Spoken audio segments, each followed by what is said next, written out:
Next देखिए topic है common salt. ठीक है, सोडियम क्लोराइड। पता है आपको कॉमन सॉल्ट क्या होता है? Sodium chloride. ओके, तो देखिए कॉमन सॉल्ट कैसे बनता है, उसका एक केमिकल रिएक्शन है। Okay, and common salt is a neutral salt. आपको पता है इसका पीएच कितना होगा? 7। तो इसकी केमिकल रिएक्शन देखिए किस तरीके से आप इसको लैब में बना सकते हैं। Okay, NaOH plus HCl gives NaOH aqueous plus HCl aqueous gives sodium hydroxide की रिएक्शन किससे करवाएंगे हम? हाइड्रोक्लोरिक एसिड से। तो you will get NaCl plus H2। Okay, ये वाटर, ये रिएक्शन हो गई। अब वाटर धीरे धीरे क्या हो जाएगा? इवेपोरेट। वाटर धीरे धीरे इवेपोरेट हो जाएगा, उसको इवेपोरेट कर दिया जाता है और आपको सोडियम क्लोराइड के क्रिस्टल मिलेंगे। ठीक है, इस तरीके से आपको सोडियम क्लोराइड मिलेगा। ये पाउडर जैसा होता है, व्हाइट पाउडर कलर का, व्हाइट पाउडर होता है, व्हाइट पाउडर जैसा देखा है आपने। ठीक है, ओके, लेकिन क्या लैब में तो आप ऐसे बना लोगे, क्या आप लार्ज स्केल पे ऐसे बना पाओगे? नहीं, काफी कॉस्टली पड़ेगा। तो लार्ज स्केल पे देखिए कैसे इसको तैयार करते हैं। किसको? सोडियम क्लोराइड को, जो कि क्या है? Common salt. तो लार्ज स्केल पे कैसे होता है? कोई बता सकता है कैसे होता है? सी वाटर से बनाते हैं। ठीक है, common salt from sea water. ठीक है ना, ये लार्ज स्केल पे करेंगे। Large,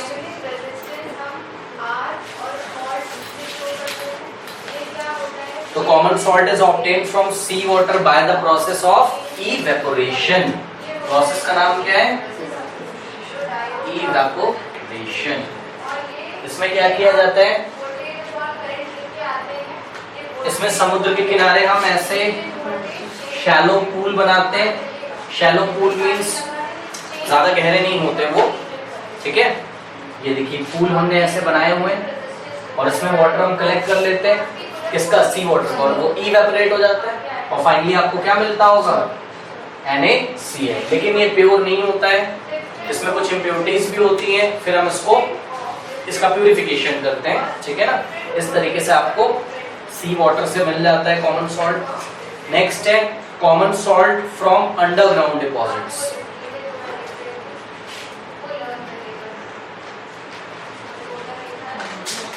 common salt from underground deposits. ये अंडरग्राउंड डिपॉजिट्स का क्या मतलब है? सुनिए भाई, बहुत पुराने टाइम में, थाउजेंड्स ऑफ इयर्स पहले, एंशिएंट टाइम में, कई सारे जो ओशियंस होंगे या सीज होंगे वो क्या होंगे? सूख गए होंगे। ठीक है, तो उनका जो NaCl है वो रॉक के फॉर्म में अभी भी अर्थ में आपको मिलेगा। ओके, तो सेकेंड वाला जो मेथड है, इसमें अर्थ को आप डिग करते हो, उसकी खुदाई करी जाती है अर्थ की, और आपको अंदर रॉक सॉल्ट्स मिलते हैं, जो कि कैसे होंगे? प्योर की इम्प्योर? इम्प्योर। ओके, फिर उसका प्यूरिफिकेशन हम लोग करते हैं। ठीक है, तो by digging earth we get rock salts. और इसका क्यों ये रॉक सॉल्ट्स बने होंगे? क्या रीजन मैंने अभी आपको बताया? Ancient seas dried. Ancient seas dried by evaporation. तो आपको ये वाले पॉइंट पे ध्यान रखना है भाई, जो सी से मिलता था उसका फिनोमेना क्या था? इवेपोरेशन। ओके, उसके बाद यूजेस सुनिए।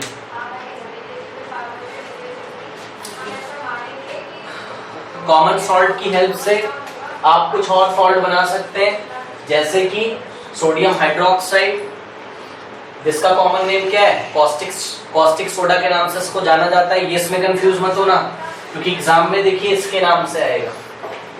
ठीक है, आपको पूछा जाएगा कॉस्टिक सोडा कैसे बना सकते हैं, वो भी पढ़ाया जाएगा आपको। तो आपको पता होना चाहिए किसकी बात कर रहा है? सोडियम हाइड्रोक्साइड की। वॉशिंग सोडा में किसकी बात करी जा रही? सोडियम कार्बोनेट की। और बेकिंग सोडा में किसकी बात करी जा रही? सोडियम हाइड्रोजन कार्बोनेट की। तो ये जितने भी आप सॉल्ट्स देख रहे हैं, ये हम किस ये जितने भी आप सॉल्ट्स देख रहे हैं, ये हम कैसे बनाते होंगे? कॉमन सॉल्ट की हेल्प से। ओके, सॉल्ट या फिर केमिकल कुछ भी हो सकते होंगे, क्योंकि ये देखिए ये सॉल्ट नहीं है, ये सॉल्ट है क्या? नहीं। ठीक है, तो आप बोलेंगे कि बहुत सारे ऐसे केमिकल्स हैं जो हम किससे बना सकते हैं? कॉमन सॉल्ट से। तो कुछ केमिकल्स के नाम यहाँ लिखे हैं, वो हम लोग डिटेल में देखेंगे। उसके बाद सेकंड यूज देखिए कॉमन सॉल्ट का। बहुत जो कॉमन यूज है आपको पता है, कुकिंग, फूड। ठीक है, it improve the flavour of food. आपको पता है उसमें एक टेस्ट आ जाता है नमक की वजह से। और ये बहुत इंपॉर्टेंट भी हमारे लिए, बिकॉज देखिए जब आपकी बॉडी में सोडियम जाएगा तभी आपका नर्वस सिस्टम काम अच्छे से करता है। ठीक है,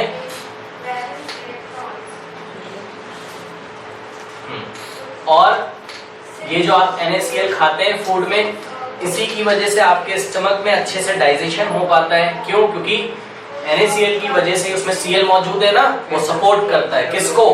HCl बनाने में। आपको पता है कि आपके स्टमक में HCl कंटीन्यूअसली बनता रहता है, जो कि डाइजेशन में हेल्प करता है। आपने बायोलॉजी में पढ़ा है। ठीक है, तो इसमें सपोर्ट कौन करता है? जो आप NaCl खाते हो, वो किसका प्रोटेक्शन करवाता है?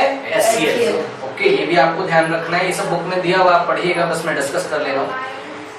अगला यूज देखिए, कॉमन सॉल्ट जो होता है वो as a preservative in pickles and curing meats, fishes. Okay, जो मीट होती है, फिशेस होती हैं, या अचार वगैरह जो आपने देखे हैं, उसको प्रिजर्व करने के लिए हम NaCl का यूज करते हैं। सुनिए जरा, मैं थोड़ा सा इसको डिस्कस कर लेता हूँ। ठीक है, वैसे तो आप सीनियर क्लासेस में इसको पढ़ेंगे। Something is called osmotic pressure. Osmotic pressure सुना है आपने कभी?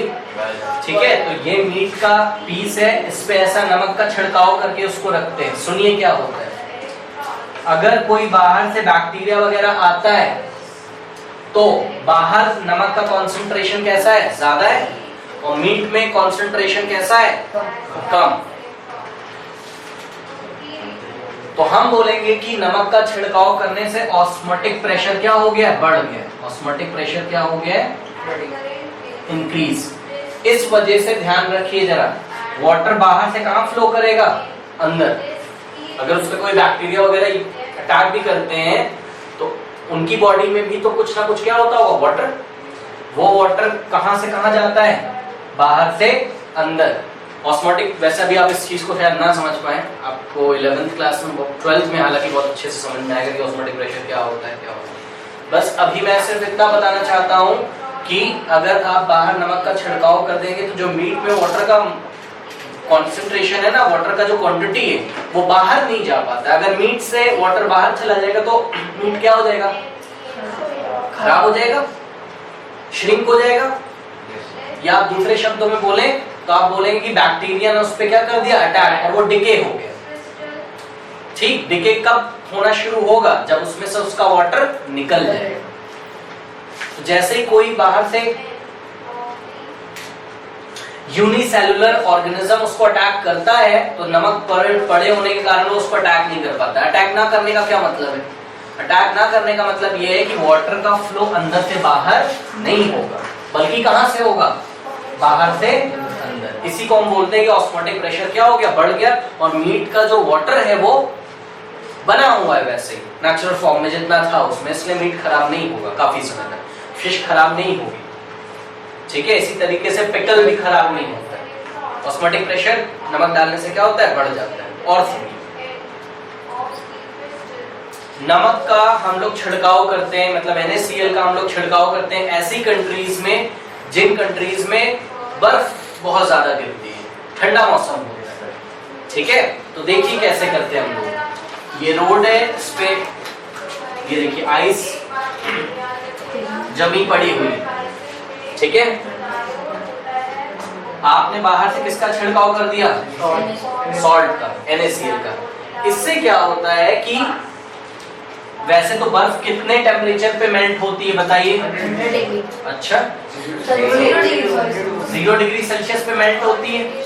ध्यान से सुनिएगा जरा बात। लेकिन इस कंट्री का टेम्परेचर ही -4 डिग्री सेल्सियस है। अब बताइए क्या होगा? बात समझ में आई? उस कंट्री का टेम्परेचर वहां का कैसा है? -4 डिग्री सेल्सियस। ऐसे तो बर्फ हमेशा पड़ी रहेगी, रोड पे गाड़ी चल पाएगी क्या? नहीं। तो आपने क्या किया, आपने इस -4 डिग्री सेल्सियस वाले पर क्या, किसका छिड़काव कर दिया? NaCl का। ये NaCl के यूजेस हैं इतने सारे, इसलिए मैं इसको बहुत अच्छे से डिस्कस कर रहा हूँ। तो जब आप इस पे NaCl का छिड़काव कर देते हो तो किसमें चेंज हो जाता होगा? Osmotic pressure. और प्रेशर के चेंज हो जाने से मेल्टिंग पॉइंट भी क्या हो जाता है? चेंज। तो अब जो बर्फ 0 डिग्री सेल्सियस पे मेल्ट होने वाली थी वो अब कितने पे मेल्ट हो जाएगी? -4 पे। मतलब उसका मेल्टिंग पॉइंट बढ़ गया कि घट गया? घट गया। 0 से -4 लेफ्ट में आता है। ठीक है, तो मेल्टिंग पॉइंट क्या हो जाता है? डिक्रीज। ओके, इसलिए बर्फ अब -4 -5 पे भी पिघल सकती होगी। खुद ही दिमाग लगाइए ना, कंट्री का टेम्परेचर चेंज कर दोगे क्या? फोन कर दो किसी को, टेम्परेचर फोन वर्ड को फोन कर दिया आपने, बोला हाँ भाई टेम्परेचर चेंज करो, हाँ 0 कर दो, ये पिघल नहीं रहा है, ऐसा तो नहीं होगा ना भाई। -4 तो पड़ा ही हुआ है, आप दिमाग लगाइए। आपने नमक का छिड़काव कर दिया वहां पर, ठीक है। गवर्नमेंट की कुछ व्हीकल्स होते हैं, वो नमक को छिड़काव करते हुए चलते हैं, उसमें मशीन्स लगी होती है। तो वो नमक जब इस पे गिरता है तो यहाँ का ऑस्मोटिक प्रेशर चेंज कर देता है, और प्रेशर चेंज हो जाने से मेल्टिंग और बॉइलिंग दोनों की, मेल्टिंग पॉइंट भी चेंज हो जाता है और बॉइलिंग भी। तो मेल्टिंग पॉइंट आप पढ़ेंगे 11th क्लास में, आपको बताया जाएगा कि जो है प्रेशर को चेंज कर देने से मेल्टिंग और बॉइलिंग पॉइंट चेंज हो जाते हैं। तो ऑस्मोटिक प्रेशर हमने चेंज कर दिया, नमक का छिड़काव करते हैं, इसलिए उसका मेल्टिंग पॉइंट क्या हो गया? डिक्रीज। अब वो -4 पे ही मेल्ट हो जाएगा। तो इस तरीके से टेम्परेचर तो आप चेंज नहीं कर सकते थे, लेकिन आप दिए गए सब्सटेंस आइस का मेल्टिंग पॉइंट चेंज कर सकते थे अपना दिमाग लगाकर। केमिस्ट्री आपने पढ़ी हुई है, फिजिक्स आपने पढ़ी हुई है। ये बहुत इंपॉर्टेंट यूज थे, 2 मैंने इसको डिस्कस कर लिया। और NaCl का यूज सोप बनाने में करते हैं, जरा ध्यान दीजिए भाई, सबसे इंपॉर्टेंट यूज। सोप वाला तो आप बिल्कुल मत भूलिए डेली यूज में। आपको जब हम लोग हाइड्रोकार्बन पढ़ेंगे तो डिस्कस करेंगे कि सोप बनाते टाइम NaCl का यूज हम क्यों करते हैं। एग्जाम में क्वेश्चन भी आता है, वहां हम डिस्कस करेंगे, क्योंकि अभी हमने मैकेनिज्म इसका पढ़ा है। तो बस अभी आप इतना ध्यान रखिए कि सोप बनाने में NaCl का यूज करते हैं, ठीक है। और वही मैंने बताया कि जो कोल्ड कंट्रीज हैं उसमें विंटर में रोड्स पे जो आइस कलेक्ट हो जाता है उसको मेल्ट करने के लिए कॉमन सॉल्ट का यूज करते हैं। ओके, तो ये कुछ इसके यूजेस थे। अब ध्यान से देखिए, अब हम कुछ केमिकल्स लेने जा रहे हैं जो कि किससे बनते हैं? कॉमन सॉल्ट से। कॉमन सॉल्ट हमने डिस्कस कर लिया। अब कॉमन सॉल्ट से बनने वाले केमिकल, इसमें पहला केमिकल हम लेने जा रहे हैं जिसका नाम क्या है? सोडियम हाइड्रोक्साइड, या फिर जिसको हम क्या बोलते हैं? Caustic soda. बहुत ही फेमस मेथड है इसको बनाने का। देखिए, इसकी मैं आपको रिएक्शंस बताऊंगा, जिसको कि बोला जाता है, किसी ने सुना है क्लोर एल्कली प्रोसेस? यस,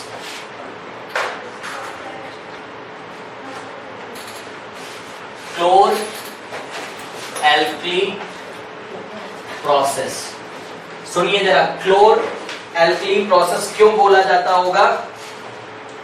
क्लोर किसके लिए लगा हुआ है? क्लोरीन के लिए। और एल्कली किसके लगा हुआ है? सोडियम हाइड्रोक्साइड के लिए।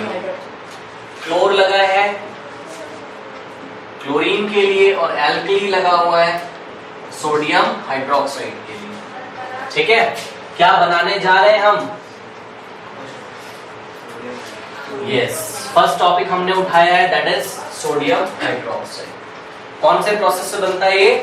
क्लोर एल्कली प्रोसेस। इसको देखिए हम लोग किस तरीके से सीखेंगे। फिर से एक बार, क्या पढ़ने जा रहे हो? सोडियम हाइड्रोक्साइड, इसका कॉमन नेम क्या है? इसको बनाने में हेल्प कौन करेगा? NaCl। यस, देखिए क्या होता है। एक तो हमको पता है reaction NaOH plus HCl gives what? NaCl plus. अब एक बात बताओ, हमने क्या सोचा? हमने सोचा कि सोडियम हाइड्रोक्साइड HCl के साथ रिएक्ट करके NaCl और वाटर देता था। तो हमने दिमाग लगाया, हमने सोचा अगर NaCl और किसको मिला दें? वाटर, तो वापस क्या मिल जाएगा? HCl और NaOH। पर मिलता है क्या? नहीं। आप तो घर में करते हो, क्यों भाई? घर में करते हो। NaCl को किस में मिलाते हो? वाटर में बनाते हो। नींबू पानी तो उसमें आप NaCl डालते हो थोड़ा सा तो क्या सोडियम हाइड्रोक्साइड बन जाता है? नहीं। क्यों नहीं बनता होगा? क्योंकि इरिवर्सिबल रिएक्शन है। मतलब कि ध्यान दें, जब ऐसे करके चलोगे तो इस रिएक्शन का डेल्टा जी कैसा होगा? 0 से बड़ा, positive. Delta G means what? Gives energy. Okay, आपको मैंने बताया है या नहीं बताया तो सुन लीजिए। Delta G is called gives energy. Okay, if हमेशा याद रखिए delta G is less than 0, मतलब डेल्टा जी कैसा है? नेगेटिव।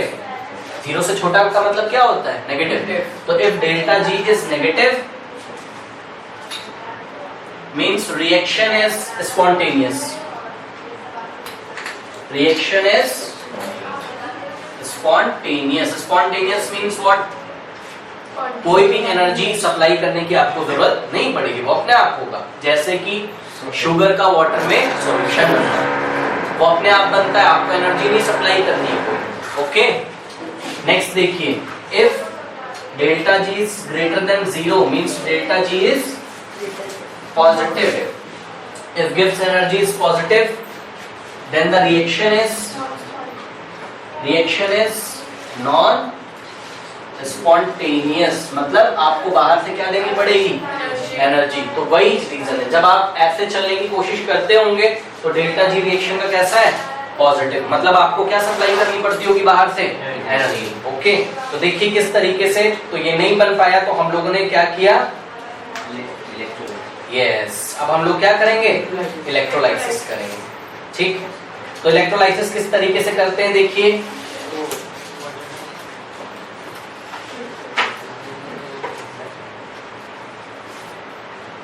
ये हमने ब्राइन सॉल्यूशन लिया, यहाँ पर क्या लिया? ब्राइन सॉल्यूशन क्या होता है पता है किसी को? Yes, aqueous solution of NaCl। मतलब NaCl को वाटर के साथ आप मिलाएंगे और NaCl का कंसंट्रेशन अगर ज्यादा रखेंगे तभी वो ब्राइन होता है। सुन लो भाई, ब्राइन सॉल्यूशन कब बनता है? जब NaCl का कंसंट्रेशन कैसा होना चाहिए? High. Okay, aqueous solution, concentrated aqueous solution बोल सकते हो आप इसको। Concentrated aqueous solution of sodium chloride is known as brine solution. Okay, इधर ध्यान दें, ये नेगेटिव टर्मिनल लगा है, ये पॉजिटिव, और इसमें क्या भर दिया है आपने? बोलो, ब्राइन। मतलब क्या क्या अवेलेबल होगा अंदर बताइए मुझे।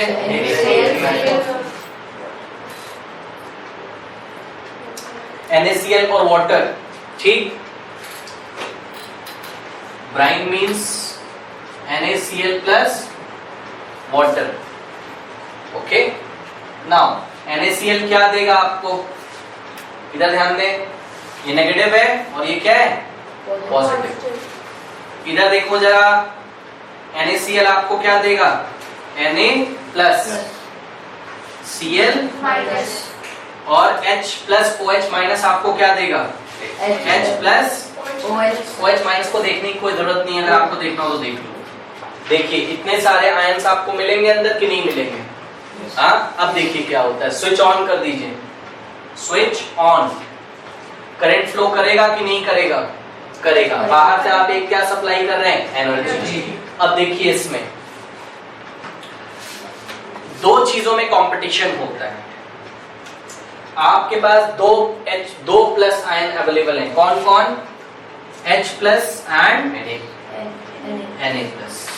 सुनिए, Na प्लस भी अपने रिएक्टिव स्टेट में है और H प्लस भी अपने रिएक्टिव स्टेट में। Reactive state means what? दोनों ने एक एक इलेक्ट्रॉन क्या कर दिए? निकाल दिए। ठीक, दोनों ही अपने रिएक्टिव स्टेट में है, बट वी से दैट कि NaCl is more stable then H plus. ध्यान रखिएगा क्या मैं बोल रहा हूँ? NaCl is more stable than H plus. तो NaCl is more stable than H plus ion in reactive state. In its reactive state. In its reactive state. Okay? ठीक है, तो अब देखिए क्या होगा।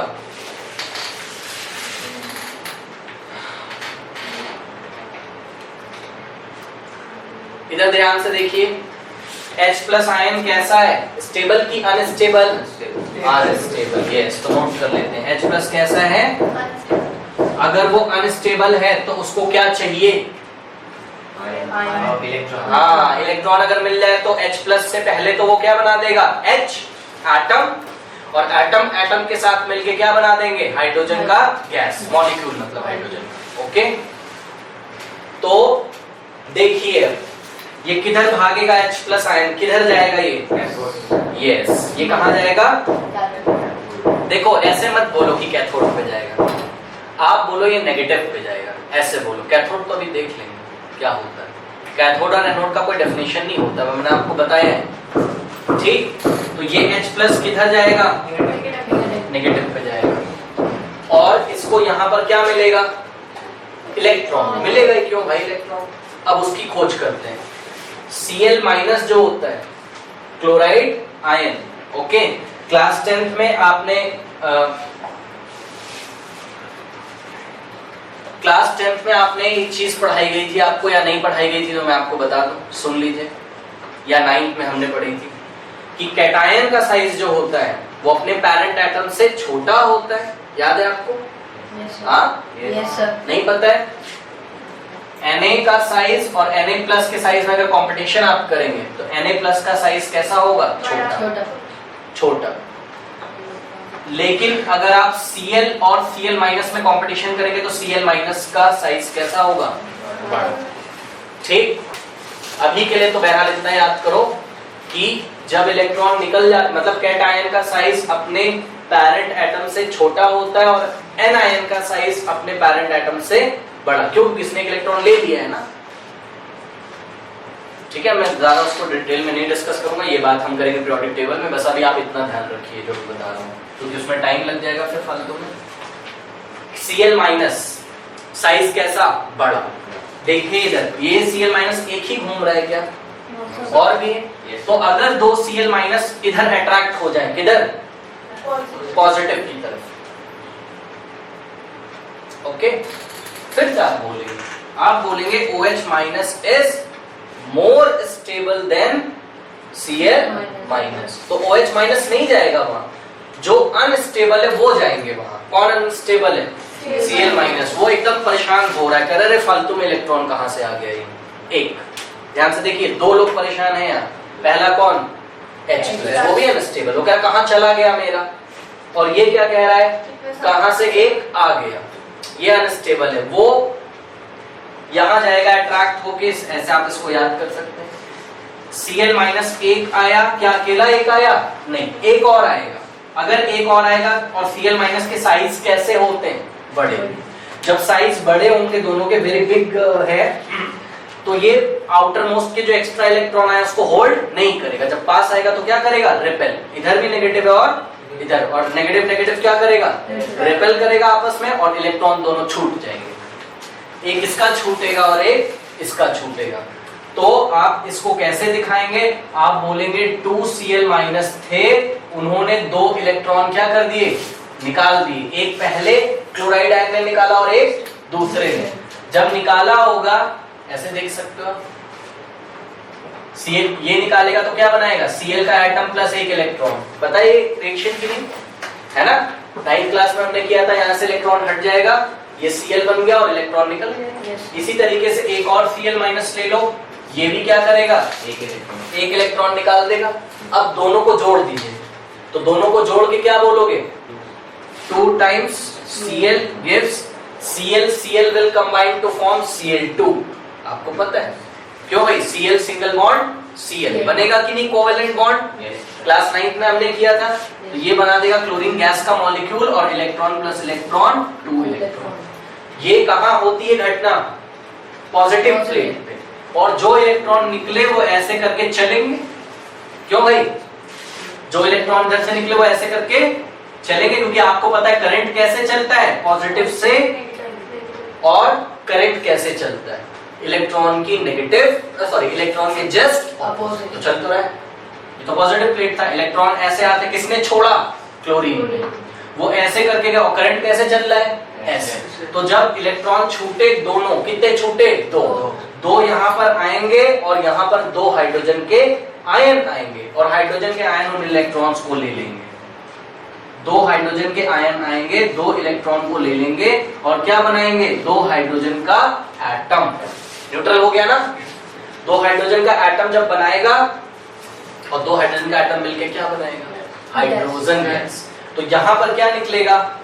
हाइड्रोजन की गैस। और यहाँ किसकी गैस निकलेगी? क्लोरीन की गैस। अंदर कौन बच गए? NaOH। NaOH। वो लोग कैसे थे? स्टेबल के पास आएगा और आयनिक बॉन्ड बनाएगा और क्या दे देगा? Sodium hydroxide. तो आपको सोडियम हाइड्रोक्साइड का सॉल्यूशन मिल जाएगा। अभी इसको मैं लिखवा देता हूं, ठीक है, बट मैं फाइनल रिएक्शन उधर लिखूंगा। देखिए जरा ध्यान से, ये तो मैंने आपको समझाया। फाइनल रिएक्शन देखिए कैसे लिखेंगे। अब बताइए, आपको एक रूल और पता है, N-aux red cap. N-aux red cap याद है? N-aux means what? जहां ऑक्सीडेशन हो रहा होता है वो कौन होता है? एनोड। कुछ याद है?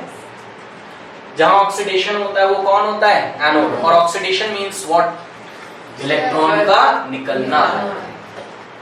नो, ऐड होना कि निकलना? निकलना। देखिए जरा, कहां पे इलेक्ट्रॉन निकल रहे थे? ये वाली प्लेट पे। इसलिए इस प्लेट को नाम क्या देंगे? एनोड। ठीक है, तो ये हो गया आपका क्या? एनोड। ठीक है ना? इसलिए इसका नाम एनोड पड़ा है। ये मत देखिए कि वो पॉजिटिव है तो एनोड हो जाएगा। नो, रिडक्शन कहां हो रहा है? Reduction means what? इलेक्ट्रॉन का गेन करना। कौन इलेक्ट्रॉन गेन कर रहा है? हाइड्रोजन। यहां पर इलेक्ट्रॉन गेन कर रहा था, ठीक। तो ये वाली प्लेट क्या बनेगी? कैथोड। या ये वाला इलेक्ट्रोड क्या बनेगा? कैथोड। क्योंकि रेड कैप रिडक्शन कहां होता है? कैथोड पे। मतलब इलेक्ट्रॉन जहां गेन किया जाता है वो क्या बनता है? कैथोड। ठीक है, अब रिएक्शन देखिए। अब ये तो समझा दिया था, अब क्या पड़ेगी? हेडिंग पड़ेगी कैथोड पे। देखिए कौन सी रिएक्शन हो रही है। नहीं, पहले एनोड पे कर ले। हाँ बोलो, क्या कह रहे हो? ऑक्सीडेशन में सर इलेक्ट्रॉन लूज हो गया। Yes, losing of electron is known as oxidation. ये मैं पहले भी डिस्कस कर चुका हूं। Losing of electron and gaining of electron is reduction. Anode पे देखिए, बताइए एनोड पे क्या हो रहा होगा? Cl minus gives electron, chloride ion gives, बोलिए, gives electron and gets oxidized or reduce? Gets oxidized. तो रिएक्शन कैसे बनेगी? 2Cl माइनस gives 2 इलेक्ट्रॉन, या फिर यहाँ पे -2 लिख दोगे। समझ लो ना, या तो 2 इलेक्ट्रॉन उधर लिखो या तो इधर क्या लिखो? -2 इलेक्ट्रॉन gives क्लोरीन का 1 मॉलिक्यूल। और क्लोरीन के एक ही मॉलिक्यूल निकलते हैं क्या? ये बार बार होता है तो क्लोरीन की बहुत सारी गैस निकलती है। ओके, फिर एट कैथोड। कैथोड पे क्या होता है बोलो? Sir hydrogen. Yes, hydrogen gain electrons, hydrogen ion gain electrons and gets, क्या हो जाता है वो? रिड्यूस्ड। बनाइए कैसे बनेगा? H प्लस, उधर से जो 2 इलेक्ट्रॉन उसने निकाले थे ये ले लेगा और क्या बना देगा? H2 गैस का मॉलिक्यूल। ओके, अब और क्या क्या बचा है बोलो? NaOH बचा है, वो क्या बना देगा? Sodium hydroxide. इसलिए we can finally write the overall reaction like this. कहां करूं मैं? And this process is known as chlor-alkali process. Finally